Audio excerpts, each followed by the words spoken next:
정책의장 정용 목사께서 아직 도착을 안 하셔가지고 언제 시작하시죠? 오실 때까지 홍보위원장 이현재 목사가 아니 여기 오면 내가 바꿔줘야 되니까. 중공군 선전 선동영화, 중공군 선전 선동영화 금성전투에 관련돼서 대한민국에 상영이 허가가 됐습니다. 그런데 그 예상치 못한 젊은 청년들의 강력한 반발 그리고 시민들의 반발에 의해서 그 관련 영화 배급사가 그 상영을 취소했다. 현재 여기까지가 보도가 되었는데 그 의미에 대해서 우리 고영일 변호사님이 상당히 그 좀 많은 관심을 가지고 조사한 바가 있기 때문에 오늘 우리 애국 시민 여러분들에게 그 문제에 대해서 좀 더 구체적이고 자세한 얘기가 좀 필요한 것 같습니다. 그래서 우리 고영일 변호사님 그 금성 대전투에 대한 선전 선동 영화에 대해서 한 말씀 좀 부탁드리겠습니다. 안 돼. 들고. 예, 반갑습니다. 국민 여러분들이 어떻게 생각하시는지 모르겠지만 중국을 저는 뭐 중국이라고 부르지 않고 중공이라고 부르는 거를 상당히 좋아하는 편입니다. 1953년 7월 13일부터 이 일주일 정도 진행된 전투가 이제 금성 전투인데 강원도 김화군 하천구 간동면 일대에서 이 전투가 중공군의 기습으로 진행됐습니다.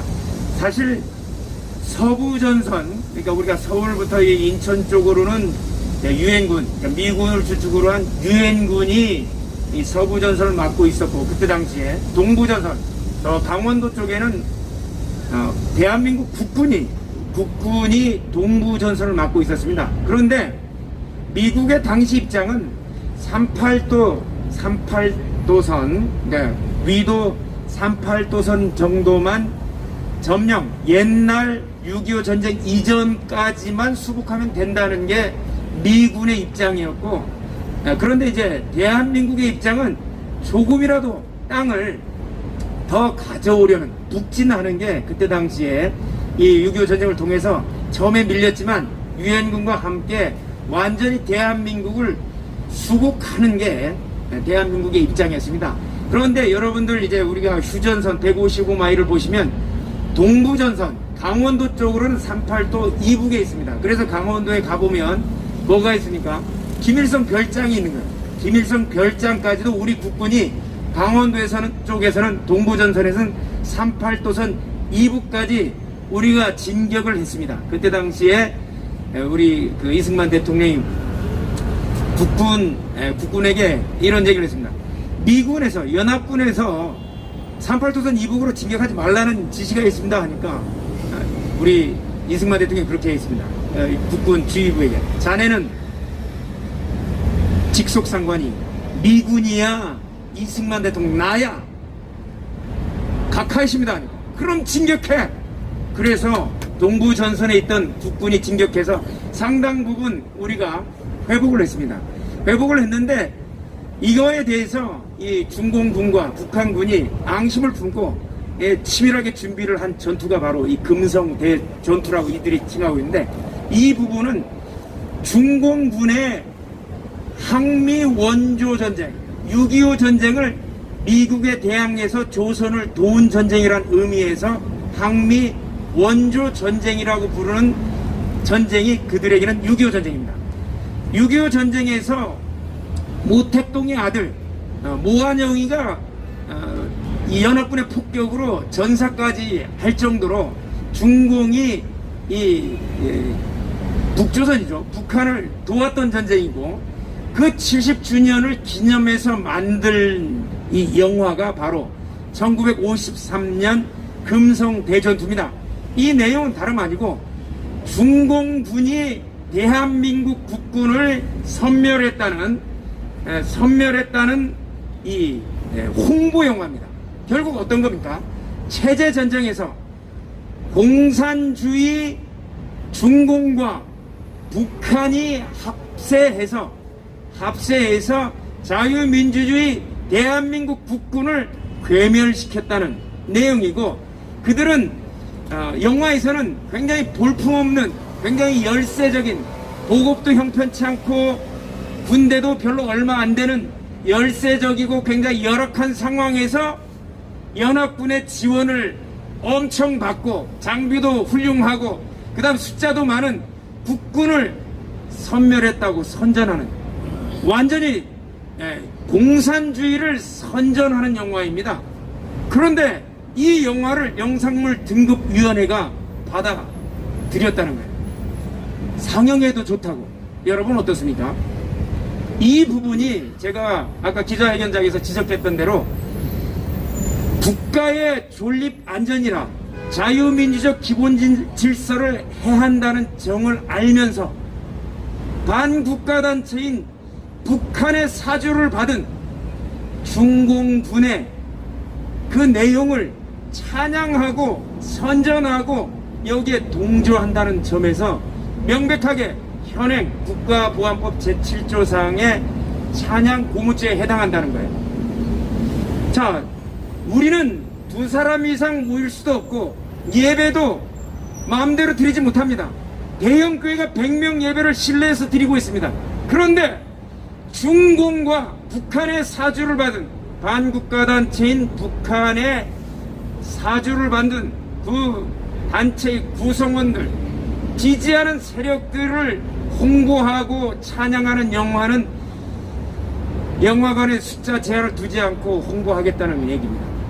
그래서 이 부분이 바로 이런 국가보안법을 위반하는, 실정법을 위반하는 행위를 버젓이 문재인 정권이 행하고 있다는 얘기입니다. 그래서 저희들은 이 부분을 월요일날 고발장 거의 작성이 됐는데 월요일날 그냥 바로 대검에 접수를 시켜서 여기에 대해서 또 지지해준 국민의힘 양준우 대변인까지, 그리고 영화 수입업자 영상물 등급위원회 중에서 여기에 상영 허가를 했던 전원을 저희들이 고발해서 다시는 대한민국의 자유민주주의를 해치는 이런 일들이 벌어지지 않도록 할 겁니다.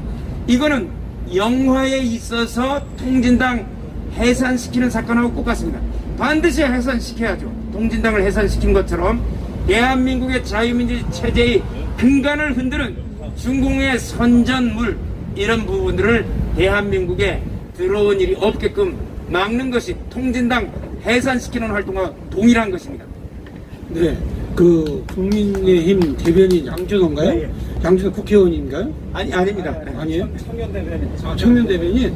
그러면 구조화 변호사님, 어떻게 해서 국민의힘에서 그 중공군 선동 영화를 허락해 주는데 그게 뭐 양심의 자유다 뭐 이런 식으로 발언한 거에 대해서 한 말씀 좀, 이게 왜 국민의힘이 중공군 편을 드는가에 대해서 한번 말씀해 주시면.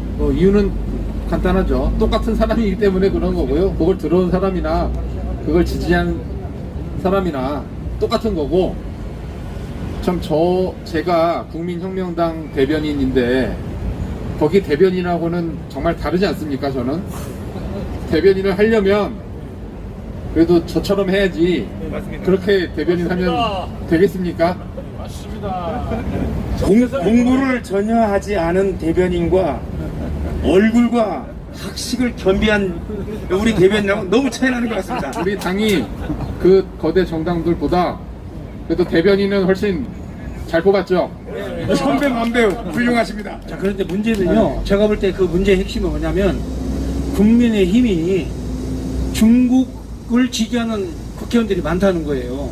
보이지 않게 의외로. 그렇죠. 그러니까 대변인이 그런 말을 당당하게 할 수 있는 당당하게 것이고, 네. 그 대변인이 분명히 표현의 자유 얘기를 했거든요. 네네.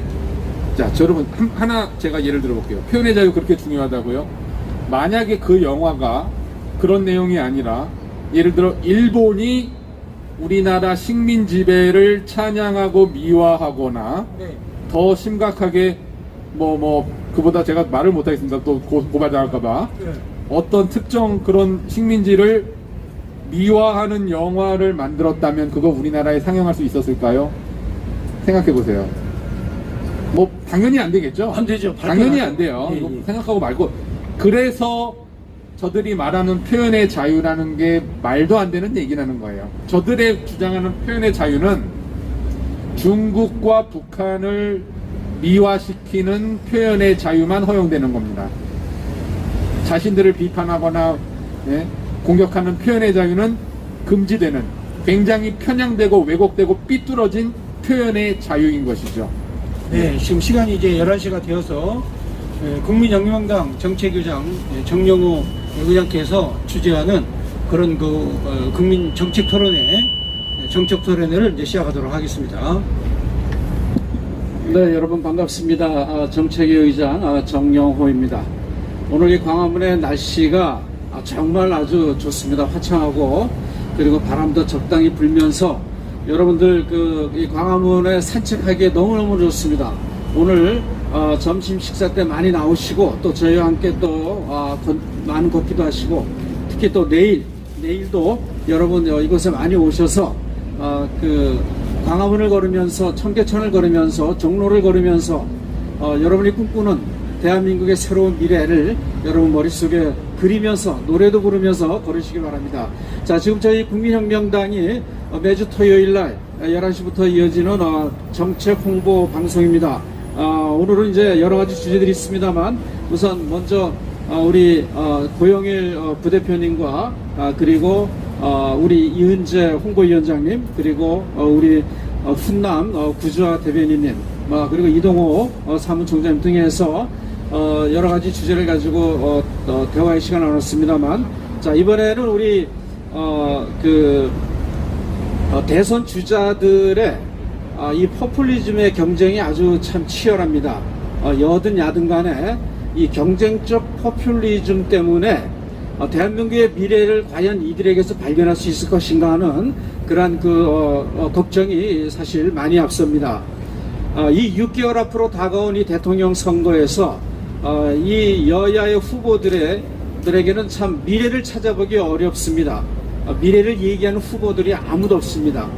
여러분, 지금 미국과 중국, 지금 우리 중국의 영화를 가지고 이야기도 했습니다만, 미국과 중국의 패권 전쟁이 지금 얼마나 글로벌 차원에서 치열하게 지금 본격화되고 있습니까?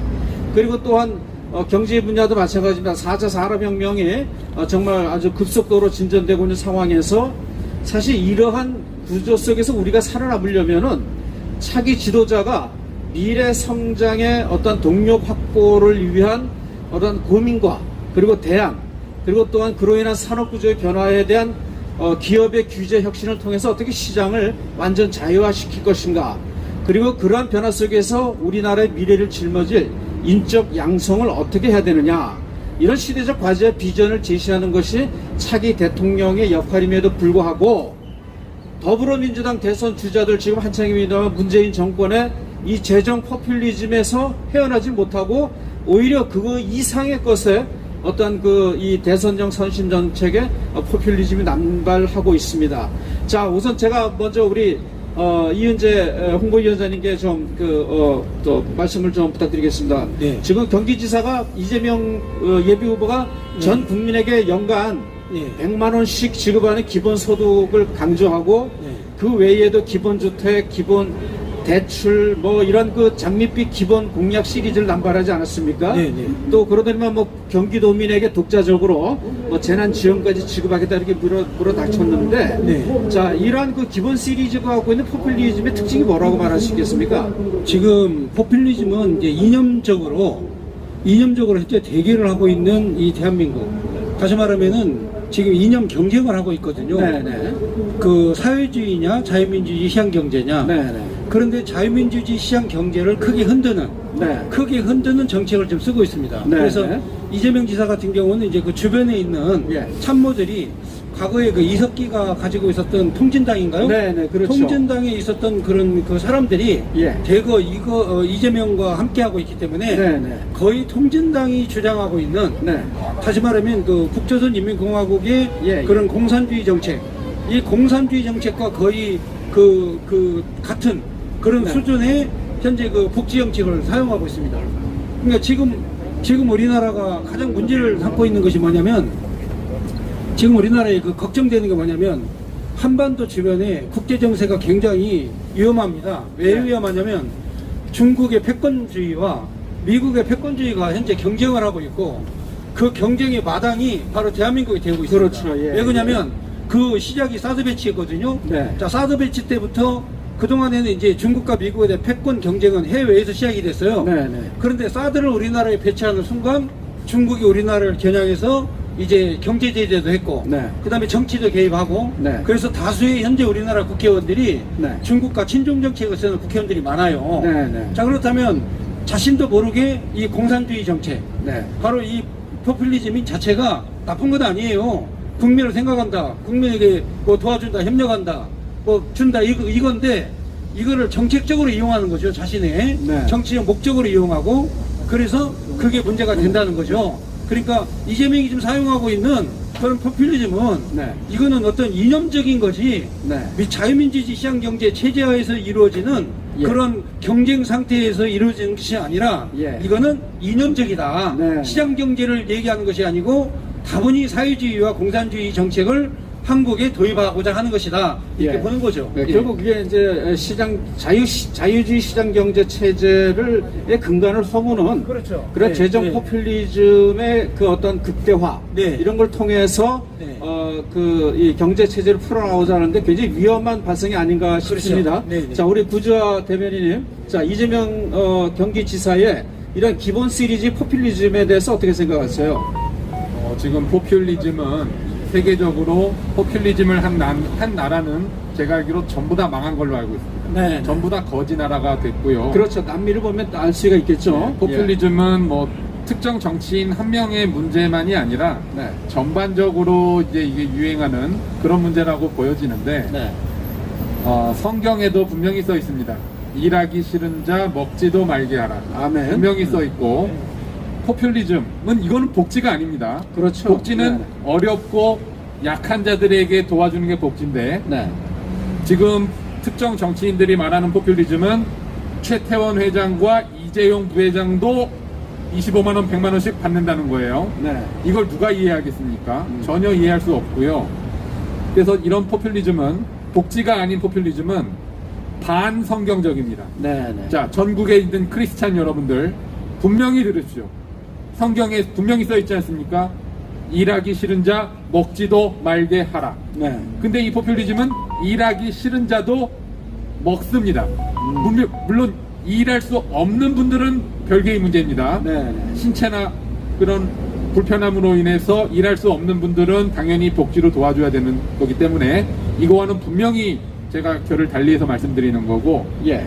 명확하게 이거는 반성경적이기 때문에 적어도 성경을 믿고 크리스찬이시라면은 네. 이런 포퓰리즘에 동조하는 것은 반성경적 주장에 동조하는 것이다. 이건 성경을 버리는 것이다. 네. 명확하게 제가 이렇게 말씀을 드리겠습니다. 예, 예. 자, 우리 그 이동호 사무총장님, 조금 전에 우리 그 이은재 홍보위원장님께서 이재명과 이석기 통진당의 관계에 관해 잠깐 언급을 했는데 사실상 지금 그 이재명이가 지금 뒤에 숨어 있는 이 세력들은 엄청난 반민주 그리고 저기 뭡니까 반자유주의 세력이고 반민주 세력이고 그리고 이 이석기의 세력들이 지금 중심이 되어 있지 않습니까? 그 관계에 대해서 우리 이동호 총장께서 좀 구체적으로 좀 설명을 좀 해주시면 고맙겠습니다. 예, 우선 지금 이번에 그 경기도에 문제가 됐던 사람들이 과거에 학생운동 시절에 민간인을 그 폭행해서 그 죽음에 이르게 한 사람들입니다. 그리고 이들은 한총련 소속입니다. 한국대학 총학생회 연합으로 전대협의 후신입니다. 네. 이제 전대협이 7기까지 있었고요. 그 후에 한국대학 총학생 연합을 만들었는데 전대협과 한총련은 뭐 내용은 같습니다만 훨씬 더 주체 사상에 충실하고 네. 김일성의 혁명 전사가 되고자 했던 완전히 김일성의 앞잡이들이 한총련입니다. 아, 네. 그러니까 그 친구들이 지금 현재 이재명의 뒤에 경기도의 산하기관 단체장 등 요직을 장악하고 있는 겁니다. 네네. 그러니까 지금 이재명이 갖고 있는 예를 들면 이재명이 원래 그 성남에 성남시장 있잖아요. 그렇죠. 예. 성남이 그 과거 주사파나 현재도요 좌파들의 거의 성지 같은 곳입니다. 네네. 거기에 주사파들 주류가 대거 들어갔고, 네. 그 다음에 이석기가 있었던 경기 동부연합, 네네. 그리고 이석기가 대학 다녔던 용인 그 외국어 대학, 외국어대. 네. 이게 지금 거기에 성남 용인 지역입니다. 아주 중추 세력이죠, 그 세력들이. 그래서 그걸 과거에 그 한청년 시절은 용성 청년이라고 했습니다. 아, 용성 용인 청년. 성남대학 총학생연합. 총학생연합회. 그것이 그러니까 이석기가 있던 용인 외국어 대학이고요. 예. 그러니까 그것이 주력인가 용인 성남의 한 지역입니다. 네네. 그러니까 이석기의 가장 그 핵심 지역이고, 네. 또 거기에 있는 지역이 주사파 등 혹은 좌파들의 성지 같은 곳이고, 네네. 그것에 지금 현재 한청년 세력들이 전부 붙어 있는 겁니다. 네네. 아시지만 한청년 세력들은 어떤 짓을 했냐면은 매일 아침 전사의 각오들을 낭독하고 암송했습니다. 아, 그렇군요. 그 전사의 각오의 내용이 뭐냐면, 우리는 김일성 수령의 열렬한 혁명의 전사로서 우리는 매일 혁명의 의지를 다지며 네. 김일성 수령께 충성할 것을 맹세한다는 그 각오를 다진 친구들이에요. 아, 엄청나군요. 그 친구들이 지금 이재명 뒤에 있는 겁니다.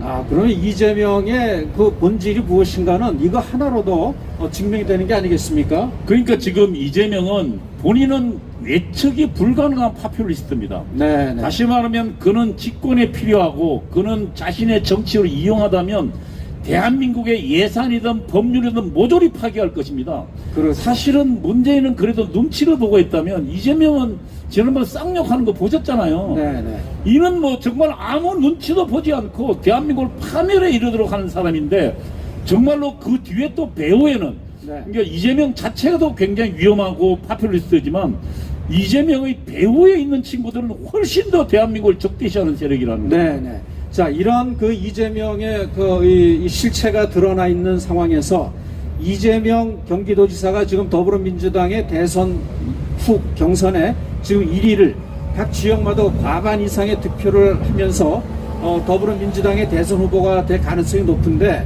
자, 우리 고영일 부대표님, 이러한 이재명에 대해서 오늘 우리가 좀 집중적으로 한번 좀 그의 사상과 여러 가지 노선, 그다음 정책적 이런 문제를 한번 좀 짚어주시죠. 그 부분은 사실 우리 이동우 총장님께서 짚어주신 대로 보시면 될 것 같고요. 사실 성남에 있는 모든 이 주사파 단체들이 사실 그 시민단체, 그러니까 성남시가 제공하는 어떤 일종의 이 관변단체, 이 모든 부분을 장악했습니다. 네. 그 총장 지적하신 대로. 그래서 성남은 운동권들의 성지가 돼 있는 게 맞아요. 네네. 그래서 이 성남에서 누가 있냐, 통진당의 잔존 세력들 내지는 통진당을 형성했던 세력들이 성남을 자신들의 본거지로 또아리를 틀고 이재명을 밀고, 그게 바로 이제 경기도지사까지 네네. 이렇게 밀어왔던 부분이고, 사실 완벽하게 이제 생계형 좌파를 형성하고 있습니다. 그런데 이제 이재명 어떤 부분들은 이분을 최근에 다른 것 때문에 점지사라고 부르는 분들도 계세요. 왜 점지사라고 부르는지 저는 잘 몰라요. 근데 하여튼 방송에서나 유튜브에서 점지사라고 하시는 분들이 많은 것 같은데, 하여튼 점지사라고 방송에서 불리는 그 이재명 지사의 그 행동이 단순한 포퓰리즘이 아닙니다. 네네. 단순한 포퓰리즘이 아니고 사회주의 내지는 사회 전체주의를 밀어붙일 수 있는 기본적인, 우리가 소위 말하는 본인의 굳건한 의지가 있는 사람입니다. 네. 그래서 무서운 겁니다. 그래서 명확하게 이렇게 이제 밝혀진 건 아니지만 중공과 북한이 이재명을 이제 공식적으로 지지한다는 얘기가 사실 많이 소문들이 들고 있습니다. 네. 그 이유는 문재인 대통령 자체가 문재인이 현재 추진해왔다는 친중 친북 정책을 해왔지만, 그것 때문에 미국의 미움을 받지 않으려고 미국에서 요구하는 것들을 들어주다 보니까, 예컨대 F-35 전투기 추가 구매, 그리고 이제 항모 도입, 그리고 대한민국의 미사일 사거리 제한, 이런 부분들이 궁극적으로는 북한과 중공을 철저하게 공격하는 국군의 재무장을 도와버렸습니다. 네. 이런 것 때문에 중공과 북한의 입장에서 봤을 때는 문재인은 자신들의 의지를 관철할 만한 도구가 될 수 없다는 거예요. 네. 그러나 이재명의 기질과 이제까지 해온 그 내용들을 보면 시킨 대로 다 한다. 네. 그러니까 얼마든지 대한민국의 경제를 사회주의 경제화하고 전투주의 사회로 완벽하게, 그러니까 이 고려 연방제라든가 이런 부분, 그 다음에 개헌이라든가 이런 부분, 완벽하게 이걸 다 해낼 수 있는 기질을 갖고 있는 겁니다. 네. 그래서 이재명이 이 좌파 세력들에게 있어서는 가장 이 정치적인 감각도 탁월하고, 그리고 좌파 사회주의를 대한민국에 실현할 수 있다는 점에서 가장 위협적인 인물이라고 판단되고, 자기 스스로의 조직을 갖고 있다는 것, 네. 이것 자체가 현재 더불어민주당의 다른 후보들과 다른 점이라고 이렇게 네. 볼 수 있고 위험한 점이라고 생각합니다. 네네. 자, 이러한 그 상황 속에서, 자, 지금 국민의힘이 지금 대선 예비 후보들의 경선도 시작하기 전에 일단 그 내후 외환, 자중 질환, 지금 엄청난 지금 상황에 직면해 있지 않습니까? 지금 이 고발 사주권부터 시작해서 국민의힘 내부의 앞으로의 대선 이 경선 과정과, 그리고 국가의 정부의 모든 권력기관을 동원해서 특정 주자를 지금 거꾸로 들이면서 결국은 정권 재창출하고자 하는 문재인 정권의 의도, 이런 함수관계가 지금 어떻게 설명을 해줄 수 있을까요? 우리 이동호 총장님 말씀해 왜 주시죠. 갑자기 또 이게 뭐 지금 자영업 몰락 예배 자유 하다가 지금 정책 방송이 바뀌었네. 정책방송 이걸 통해서 우리 국민혁명당이 어떠한 노선을 추구하고 있는가를 한번 좀 우리가 짚어주는 것도 좋을 것 같아서, 예. 이야기가 나온 김에 이 문제까지 한번 건드리고 가면 좋을 것 같습니다. 예, 한번 지금 좀 말씀을 드리면, 우선 우리 고영열 대표도 이야기했지만 이 지금 이재명 뒤에는 지금 문재인보다 훨씬 더 대한민국의 파괴적인 세력들이 뒤에 있다.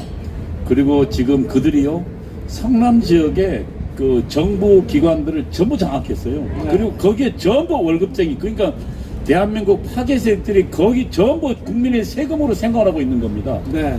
그리고 이제 또 이재명과 그 한총련의 합작이면 내가 볼 때는 지금 문재인 전대협보다 훨씬 더 대한민국에 아주 직접적 파괴 행동을 나설 것이다. 네. 이렇게 예측이 되는데, 예.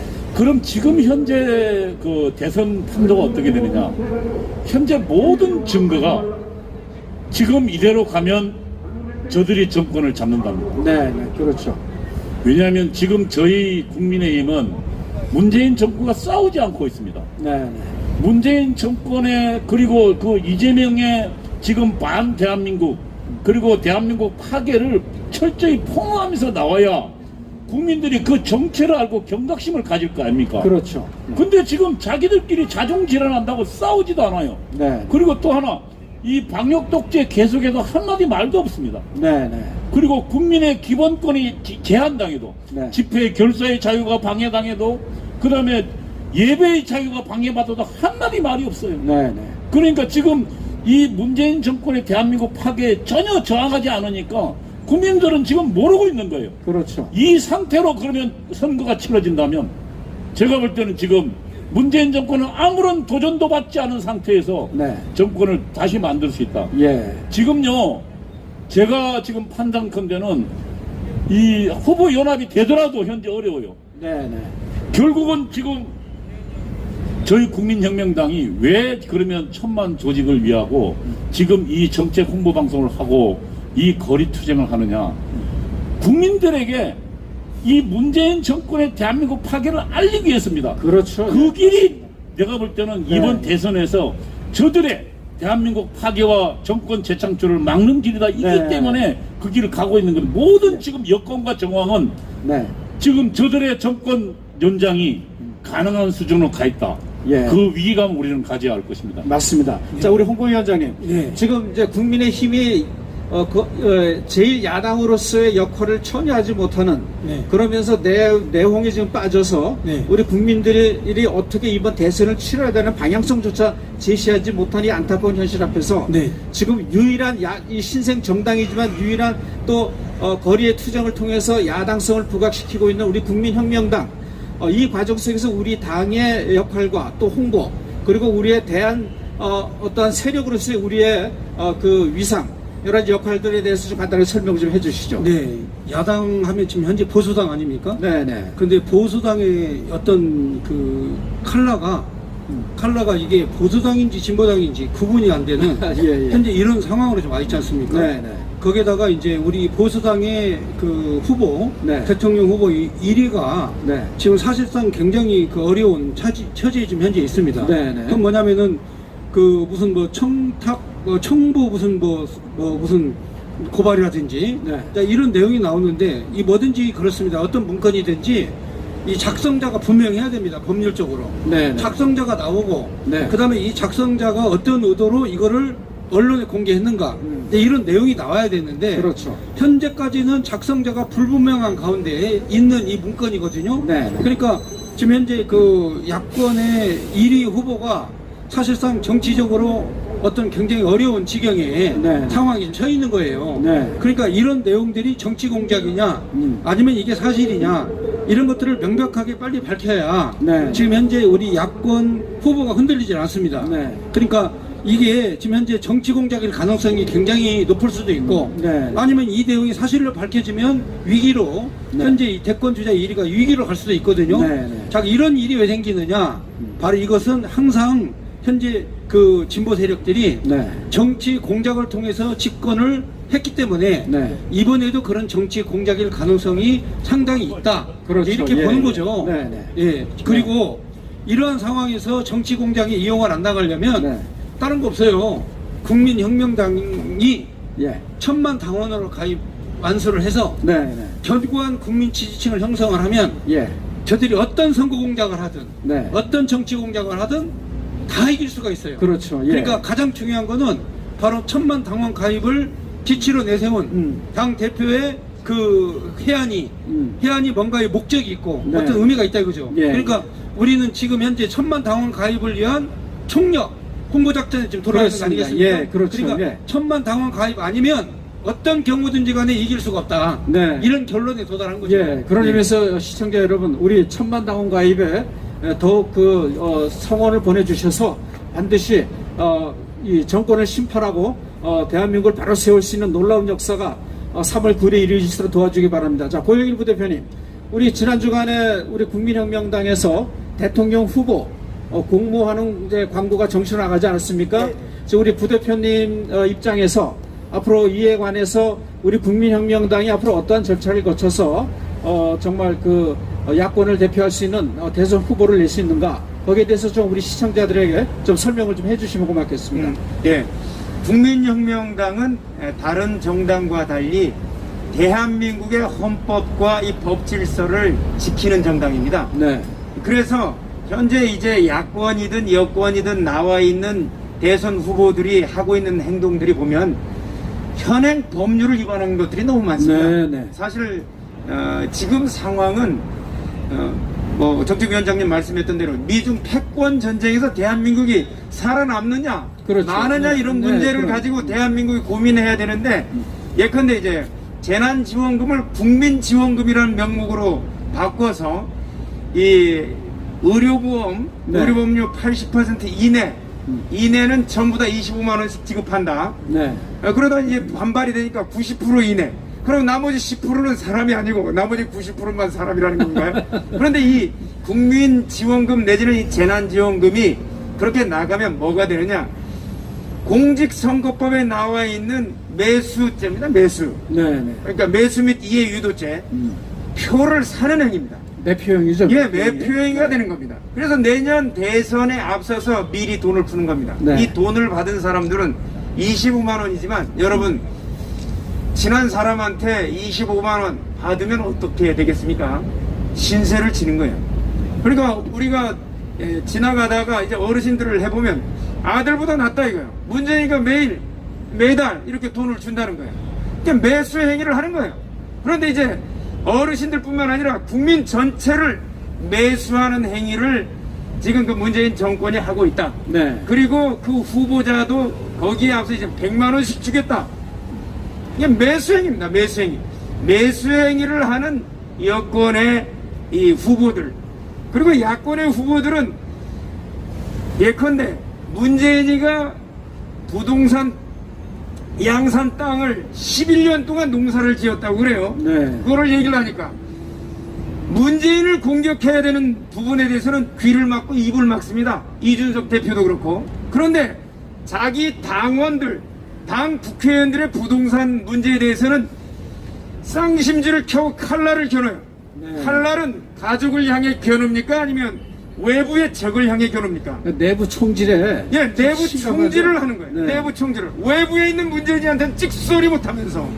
자, 이런 자들이 대한민국의 지도자, 여권 후보, 야권 후보라는 거예요. 네. 자, 이런 부분들을 얘기하면 여기는 이 대한민국의 청와대에 들어가서 대한민국을 이끌 수 있는 지도자라고 볼 수 있는 사람이 저는 없다고 봅니다. 네. 그런데 국민의힘에서 지금 그 공모를 했는데 우리 공모한 특별한 우리가 자격을 아직은 정하지를 않았는데 우리 공선법상에 자격 요건이 되는 분들은 누구나 지원을 할 수 있습니다. 다만 법률상 대통령 자격 요건을 갖춘 사람들, 그런데 그 세세한 부분에 대해서는 저희들이 선거관리위원회를 네. 구성해서 예. 선거관리위원장님으로 김학성 교수님 같은 분들 네. 초빙해서 그리고 특검단의 변호사님들이 거기에 참여를 해서 먼저 서류 전형을 통해서 내부에 총질을 하거나 대한민국의 국가 전략에 무지한 사람들, 네. 이런 사람들은 우리가 뽑으면 안 되는 거예요. 네. 예, 그리고 대한민국의 우리 12대 정책, 네. 우리 정광 목사님께서 말씀하신 이제 희망 약속. 예, 12대 희망 약속. 희망 약속을 실천해낼 수 있는 의지와 그 지혜를 가진 사람들, 네. 네. 이런 사람들 중심으로 해서 저희들이 서면 심사를 통해서 우선 후보자들을 1차 가려내고 2차에서는 전국을 돌아다니면서 네. 토론회와 그리고 경선을 우리가 진행하게 될 것입니다. 여러분들이 참석을 해서 과연 내가 대한민국의 우리 자유통일뿐만 아니라 만주까지 그리고 연해주까지 이 극동지역을 다 수복해서 세계 G2 국가로 만들 수 있는, 그리고 그러한 의지를 가진 대한민국 국민들 누구나 지원할 수 있습니다. 이준석도 교육받고 우리 청년 활동에 들어와서 교육받고 그런 의지와 지식을 갖추면 후보자로 될 수 있으니까 좋은 말 할 때 건너오시기 바라고. 그리고 더불어민주당에서 이재명 후보한테 발리고 있는 많은 분들, 주사파가 아니고 주사파에서 돌아온 탕자들, 저희들 얼마든지 받아서 해줄 수 있습니다. 다만 우리의 12대 정책을 허용하고 그리고 국민들에게 돌아왔다고 선언하고 오면 저희들은 받아서 경선을 통해서 누구나 우리 당의 후보자로 내세워서 자유통일 이루는 그런 대통령으로 만들 것입니다. 예. 네, 여러분, 우리 고영일 부대표로부터 국민혁명당의 대선 후보 선출과 관련한 상세한 이야기를 들었습니다. 지금 국민의힘이 내부 총질과 내부 외환으로 무너지면서 우리 보수 많은 애국 시민들은 국민의힘의 그러한 과정에 대해서 매우 실망하고 있을 이때에 우리 국민혁명당에서는 정말 국민 여러분들을 위해서 대한민국을 바로 세울 수 있는 정광훈의 12대 희망 약속을 중심으로 한 그러한 대통령 후보를 내는 데 있어서 우리가 최선을 다할 것입니다. 자, 우리 구조화 대변인님, 이와 관련해서 우리 애청자들과 국민들에게 우리 국민혁명당의 대선 후보에게 거는 기대감이 있다면은 그것에 대해서 어떠한 그 희망의 말씀도 좀 해줄 수 있을 것 같습니까? 예, 정말 우리 국민혁명당이 아직은 뭐 덩치가 작고 하지만 이 우리 혁명당의 임원들 개개인들을 보시면 정말 우리 정광훈 당대표님 주변에 있는 분들이 한 명 한 명이 네. 보통 분들이 아니에요. 그렇죠. 네, 네. 정광훈 목사님 한 명만 보지 마시고 네. 그 주변에 돕고 있는 그 분들을 한번 면면을 한번 살펴보세요. 정말 대단한 분들 많으시고 아까 네. 말씀하신 김학성 교수님, 제 로스쿨 은사님이시거든요. 네네. 제가 평소에 정말 존경하시는 분인데 그분이 대한민국 최고의 헌법학자이자 법학자이자 신앙이자 장로이신 김학성 교수님이 지금 정광훈 목사님하고 함께 하지 않습니까? 제가 다른 분들도 뭐 다 마찬가지지만 그분은 제 로스쿨 은사님이고 제가 너무 잘 아시는 분이기 때문에 잘 아는 분이기 때문에 말씀드리는 거예요. 그분이 목사님과 같이 있다는 거, 그분이 혁명당과 고문으로 일하고 있다는 거, 이거 하나만 봐도 이미 국민혁명당은 모든 검증이 끝난 당입니다. 그렇죠. 네. 그래서 정말 우리 혁명당을 믿어주시고 앞으로 대선 경선 저는 진짜 뭐 어떤 당에서도 나올 수 없는 그런 훌륭한 대선 후보가 나올 것으로 저는 충분히 믿고 기대하고 있습니다. 네, 여러분 기대하셔도 좋습니다. 이번에 우리 국민혁명당에 아주 훌륭한 후보들이 많이 지원을 해서 국민 여러분들에게 새로운 희망을 심어줄 대통령 후보를 우리는 반드시 내놓을 것입니다.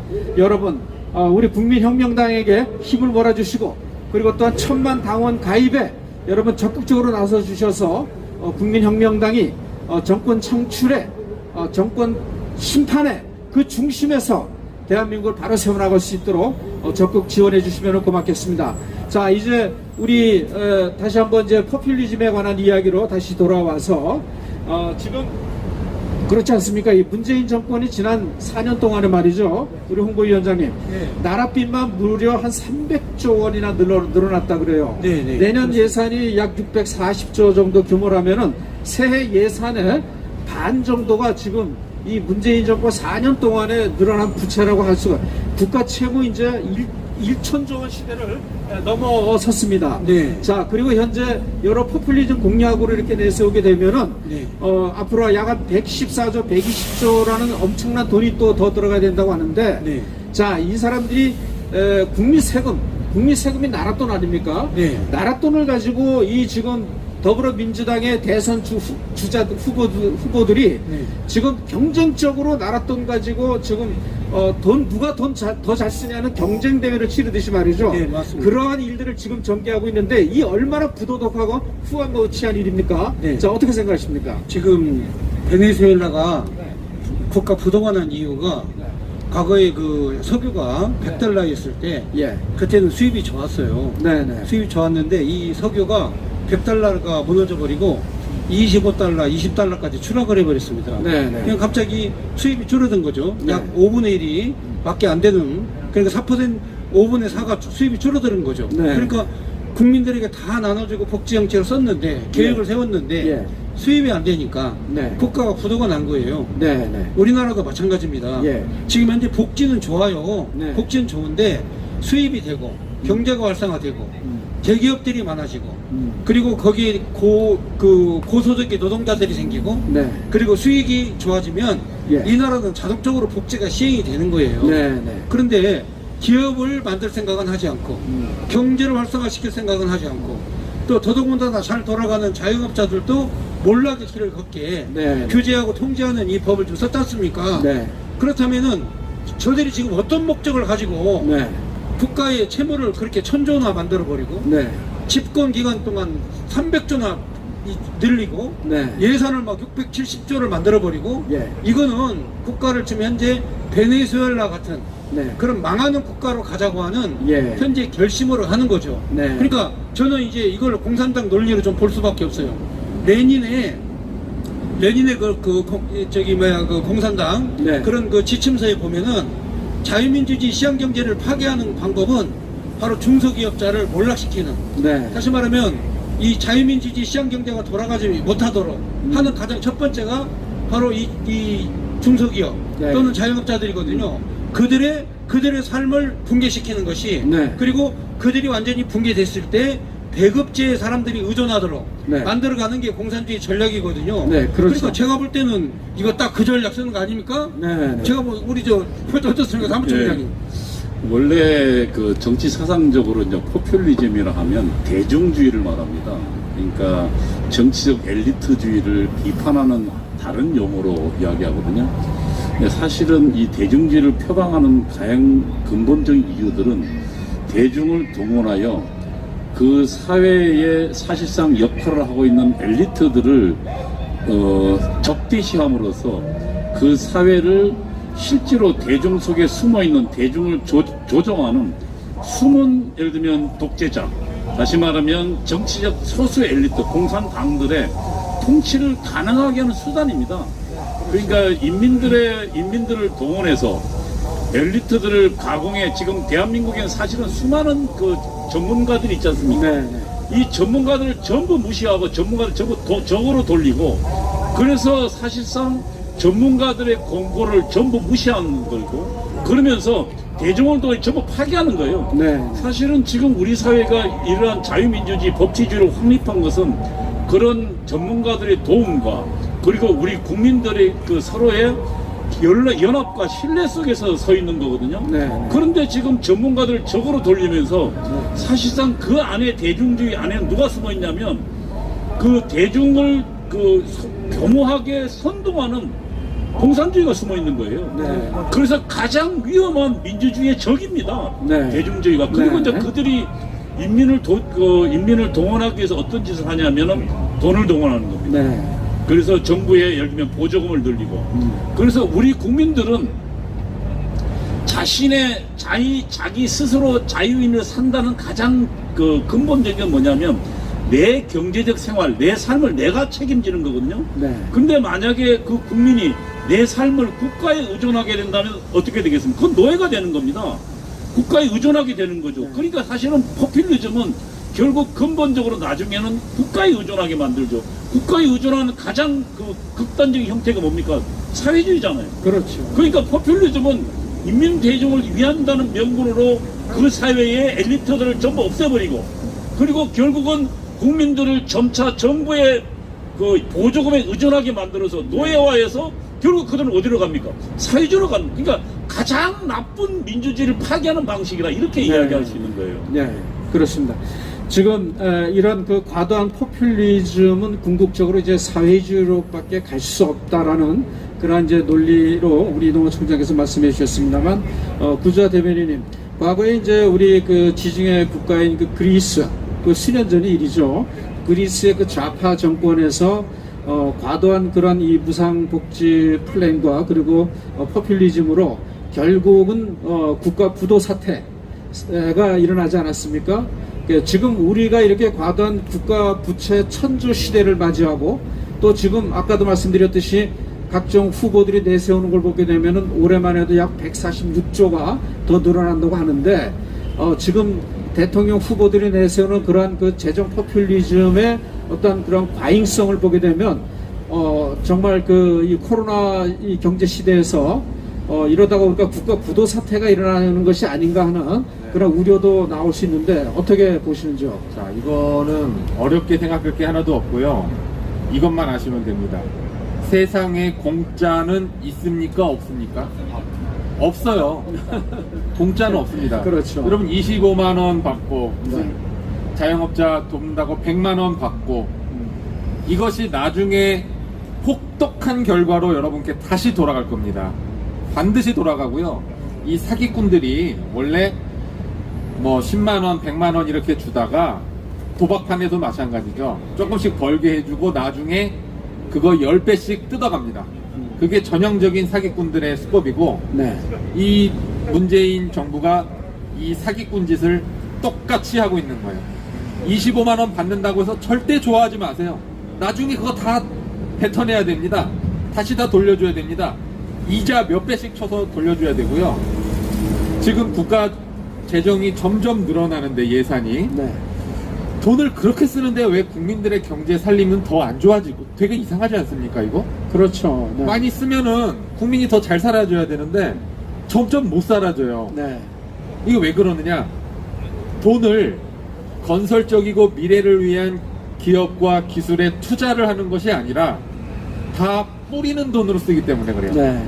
돈을 엉뚱한 데 쓰고 시민단체 퍼주고 자기들 퍼주고 어디 중국 퍼주고 이런 데에 쓰지 건설적이고 미래를 위한 기술과 기업에 투자하지 않기 때문에 돈을 이렇게 쓰는데도 국민의 살림살이는 점점 더 어려워지는 겁니다. 이거를 똑바로 우리가 알아야 됩니다. 예. 그 내년 예산과 관련해서 약 한 20조 이상의 돈이 이제 청년 계층들을 대상으로 한 월세를 무이자 대출해 준다는 말이죠. 네. 무연장으로. 네. 이게 결국 청년들에게 빚을 더 네. 안겨다 주는 결과를 초래하고 네. 집값 전세값 다 올려가지고 그걸 막겠다고 최근에 한은에서 금리를 올렸지만은 결국은 죽어나는 거는 소시민, 소상공인, 자영업자, 청년 세대들 아닙니까? 네. 네. 자, 이러한 그 선심성 20조라는 예산을 투입하지만 결국은 내년 대선에서 네. 이들에게 멀어져간 청년 민심을 얻기 위한 네. 매표 행위의 예산이라고 볼 수 있지 않겠습니까? 네네. 지금 그 우리 사무총장님께서 말씀드린 그 내용의 핵심이 뭐냐면 사회주의나 공산주의 집단에는 엘리트 집단이 필요가 없어요. 네. 지금 현재 북한도 김일성이가 딱 장악하면서 엘리트들을 다 죽여버렸거든요. 네. 다 속창했거든요. 네. 그리고 월남도 폐망하면서 지식인들이 다 죽었어요. 네. 중국도 문화혁명이 일어나면서 지식인들을 다 죽였습니다. 그러니까 지식인이 필요 없는 사회가 사회주의입니다. 네. 그럼 왜 그러느냐? 공산주의는 이론으로 공부하면 다 공산당이 돼요. 네. 다 잘 살게 해준다고 하니까. 그런데 몸으로 배우면 다 반공주의자가 돼. 네. 살아보면 고통이거든. 네. 살아보면 아픔이야. 그럼요. 그러니까 몸으로 배우는 공산주의는 다 반공주의자가 될 수밖에 없어요. 네. 자, 그렇다면 우리나라도 지금은 이론으로 사람들이 얘기를 하죠. 포퓰리즘이 다 이론이에요. 잘 살게 해주겠다. 그러나 이 정책이 과연 이게 실효성이 있느냐? 결과적으로 보면 북한 보면 알아요. 북한은 말이죠. 완전히 포퓰리즘과 사회주의가 완연한 나라 아닙니까? 네. 생지옥이죠. 네. 누구만 있느냐? 다 평등하게 살아. 낙원처럼 살아. 자신들의 말대로. 그러나 진짜 있는 사람, 존재하는 자는 권력자들만 있어. 그렇죠. 공산당 당원, 그리고 김일성 부자.